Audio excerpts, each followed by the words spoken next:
Hi friends, എല്ലാവർക്കും ഒരിക്കൽ കൂടി പുതിയ വീഡിയോയിലേക്ക് സ്വാഗതം. അപ്പോൾ നമ്മൾ ഇന്ന് ചെയ്യുന്നത് നല്ല പച്ച തക്കാളി പച്ചടിയാണ്. കാരണം ഇപ്പോൾ ചെയ്യാൻ പെട്ടെന്ന് കാരണം എന്ന് വെച്ച് കഴിഞ്ഞ് കഴിഞ്ഞാൽ ഇപ്പം മഞ്ഞ് തുടങ്ങിയോണ്ട് ഞാൻ കുറേ തക്കാളിയൊക്കെ നട്ടുപിടിപ്പിച്ചായിരുന്നു. പക്ഷേ മഞ്ഞ ആയപ്പോഴേക്കും എല്ലാം വാടി തുടങ്ങി, നമ്മുടെ തക്കാളി ചെടികളെല്ലാം വാടി തുടങ്ങി. അപ്പോൾ ഞാൻ പച്ചയ്ക്ക് തന്നെ എല്ലാം പറിച്ചു, അത് നശിപ്പിച്ച് കളയണ്ടല്ലോ എന്ന് വിചാരിച്ചിട്ട് എല്ലാ തക്കാളിയും ഞാനത് പറിച്ചെടുത്തു. അപ്പോൾ ഞാനിത് മൊത്തം പച്ചടി ഉണ്ടാക്കുന്നില്ല. അപ്പോൾ ഒരു 2 തക്കാളിയുടെ പച്ച തക്കാളിയുടെ പച്ചടി ഉണ്ടാക്കി ഞാൻ കാണിച്ചു തരാം എങ്ങനെ ചെയ്യണമെന്ന്.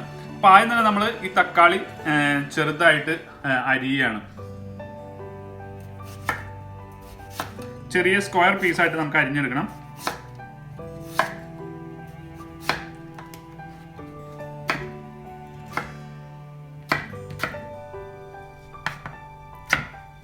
നമുക്ക് ഇതേപോലെ സ്ക്വയർ പീസായിട്ട് അരിഞ്ഞെടുക്കാം.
ഇപ്പോൾ നമ്മൾ തക്കാളി അരിഞ്ഞു കഴിഞ്ഞിട്ടുണ്ട്.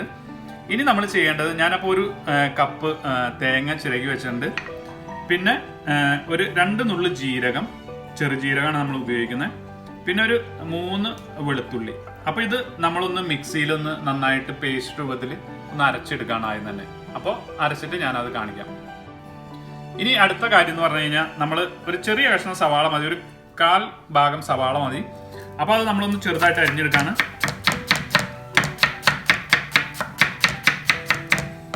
പിന്നെ പച്ചമുളക് ഒരു 2 എണ്ണം, അതൊന്ന് വട്ടം കീറുക. വട്ടമല്ല കേട്ടോ, നീളം കീറിയെടുക്കുക.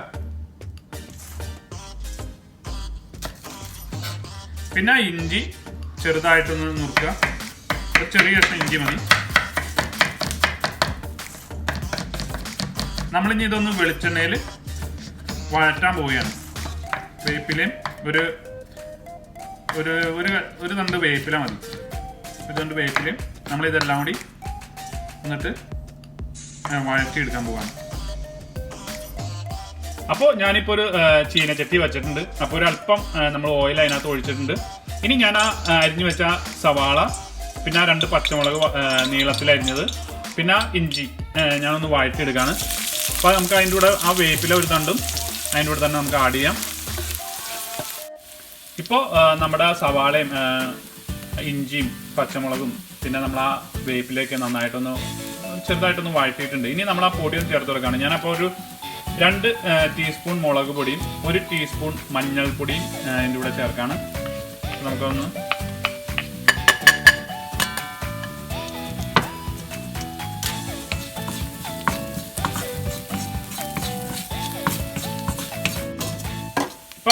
പൊടികൾ ഒന്ന് മൂത്തുണ്ട്. ഇനി നമ്മൾ ആ പച്ചത്തക്കാളി ഇതിൻ്റെ കൂടെ ഒന്ന് ആഡ് ചെയ്യാണ്. ഇനി നന്നായിട്ടൊന്ന് മിക്സ് ചെയ്യാം.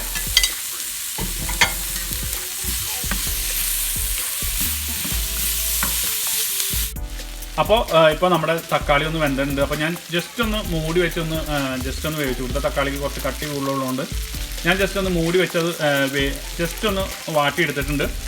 ഇനി നമ്മൾ ആ ജീരകവും വെളുത്തുള്ളിയും തേങ്ങയും കൂടി അരച്ചു വെച്ചത് ഞാനവിടെ ചേർക്കാണ്. ഇനി ഒന്ന് നന്നായിട്ട് മിക്സ് ചെയ്യുക. ഇപ്പോൾ ഞാൻ ആ തേങ്ങ നന്നായിട്ട് മിക്സ് ചെയ്യുന്നുണ്ട്. ഇനി നമുക്കതൊന്ന് ഉപ്പ് നോക്കണം. ജസ്റ്റ് നമുക്ക് ഒന്ന് നമ്മുടെ ആവശ്യത്തിനനുസരിച്ച് നമുക്ക് ഉപ്പ് ആഡ് ചെയ്ത് കൊടുക്കാം. ഒന്ന് ഇളക്കുക.